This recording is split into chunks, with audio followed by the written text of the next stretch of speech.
কলকাতা শুধু একটি শহর নয়, এক গভীর ধর্মীয় ও সাংস্কৃতিক ঐতিহ্যের কেন্দ্র। এই শহরের প্রাচীন অলিগলিতে আজ একটি নতুন পীঠক স্থাপিত হয়েছে, শ্রী সিদ্ধিবিনায়ক দেবস্থানম, যেখানে ভক্তরা ভিড় জমান প্রতিদিনই ভগবান গণেশের আশীর্বাদের জন্য। কলকাতার সেন্ট্রাল অ্যাভিনিউয়ের মুক্তরাম বাবুরাম স্ট্রিটে অবস্থিত এই মন্দির।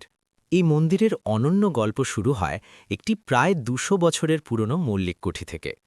দুটি শৈশবের বন্ধু শ্রী রাধেশ্যাম আগারওয়াল ও শ্রী রাধেশ্যাম গোয়েঙ্কা তাদের ব্যবসায়ী জীবন শুরু করার স্মরণে এই কুঠিটি ভগবান সিদ্ধিবিনায়কের পায়ের কাছে উৎসর্গ করার সিদ্ধান্ত নেন।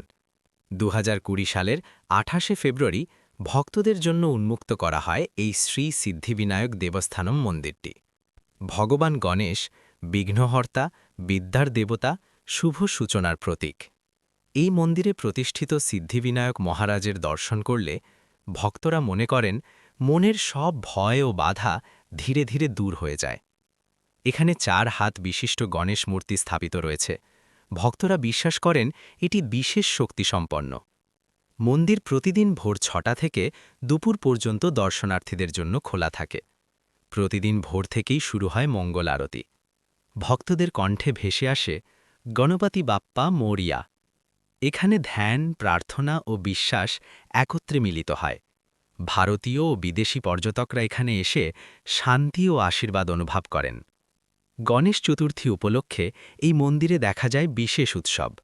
আলোর সাজ, ভক্তিগীতি আর অগণিত ভক্তের ভিড়ে পুরো এলাকা পরিণত হয় এক আধ্যাত্মিক মহোৎসবে। শ্রী সিদ্ধিবিনায়ক দেবস্থানম শুধুমাত্র একটি মন্দির নয়, এটি মানব সেবার এক কেন্দ্র।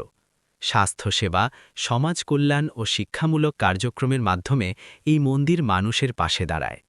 কলকাতায় এলে একবার হলেও শ্রী সিদ্ধিবিনায়ক দেবস্থানম দর্শন করা উচিত। এখানে এলে আপনি শুধু দেবতাকে নয়, খুঁজে পাবেন মানসিক শান্তি। কিভাবে যাবেন এই মন্দিরে? মহাত্মা গান্ধী মেট্রো স্টেশনে নেমে হেঁটে মাত্র ৫ মিনিট, অথবা শিয়ালদহ বা হাওড়া স্টেশনে নেমে বাস ধরে সেন্ট্রাল অ্যাভিনিউয়ে নেমে হেঁটে মাত্র ৪ মিনিট। আপনার জীবনে যদি কোনো বাধা থাকে, তাহলে একবার স্মরণ করুন সিদ্ধিবিনায়ক মহারাজকে। জয় গণেশ, জয় সিদ্ধিবিনায়ক।